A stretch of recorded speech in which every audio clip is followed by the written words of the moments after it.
Like, have Daniel Dubois. Like, guys, at this moment, Oleksandr Usyk's going to fight in December, but yet again, is he going to fight another British guy that he's already beaten? Like, guys, look at this.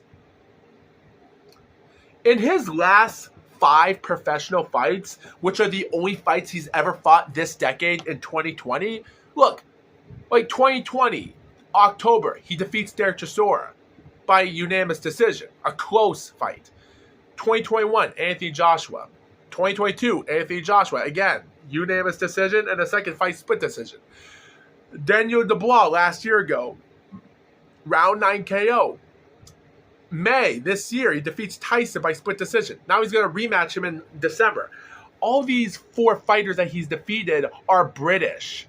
There's no need for a rematch for another British fight for Oleksandr Usyk.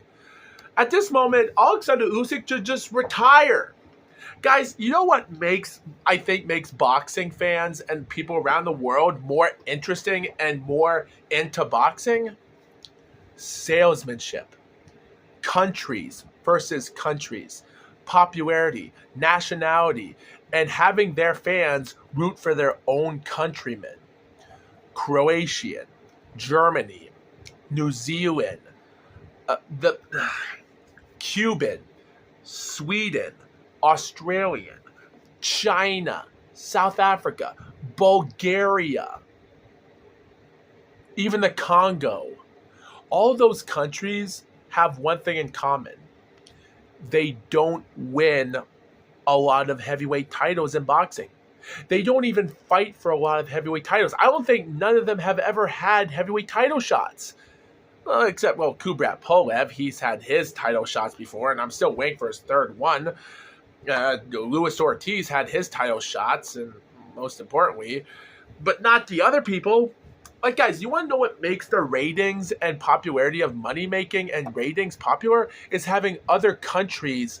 Like, guys, F.A. Ajagba, Otto Wallin, Frank Sanchez,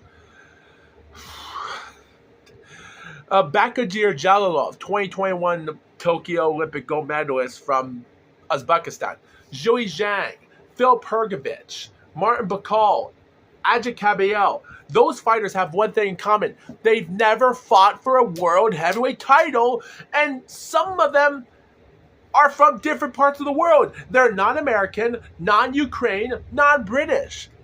Let's give these people a chance to fight for a title shot, to have their country root for their man fighting against Oleksandr Usyk or Daniel Dubois.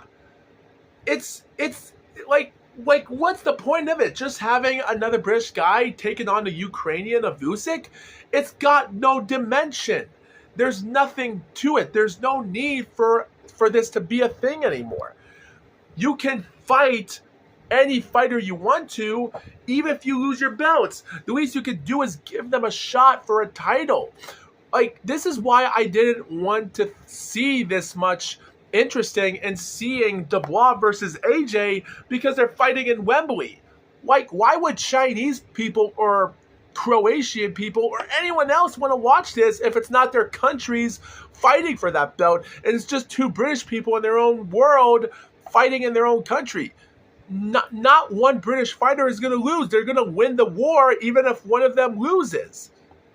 There's nothing, there's no storyline. There's nothing into that. There's no planetarily to it. So I think we have to look at ourselves in the eye and think to ourselves, let's just, like, Oleksandr Usyk has already earned his rights. And by the way, Usyk did say after he defeats Tyson Fury, he was going to be a soccer player in 2023. Now he's going to say he's going to go back to cruiserweight to lose weight. What is the point of you saying that if he's going to say he's going to do something in 2025, and the world and Rummy's Corner and everyone else are going to say, well, look at this, now Daniel Dubois is going to have a title shot against Oleksandr Usyk. There's no point in that, because Oleksandr Usyk told us he's going to go to cruiserweight next year. He wants to go back. Yet again, it might not be a good idea. There's no point of going back to this anymore. Usyk has taken on every single British boxer in the 2020s. He's defeated everyone. Maybe not Dillian White, maybe not Joe Joyce, maybe not Fabio Wardley. Well, he's a bust. But yet again, there's nothing left to do if you're not going to fight against American, like, if you're not going to fight against Ajit Caballel or Martin McCall or anyone else at that matter in the top 10 of BoxRec. What's the point of having another match with Darren Dubois that you've already dominated?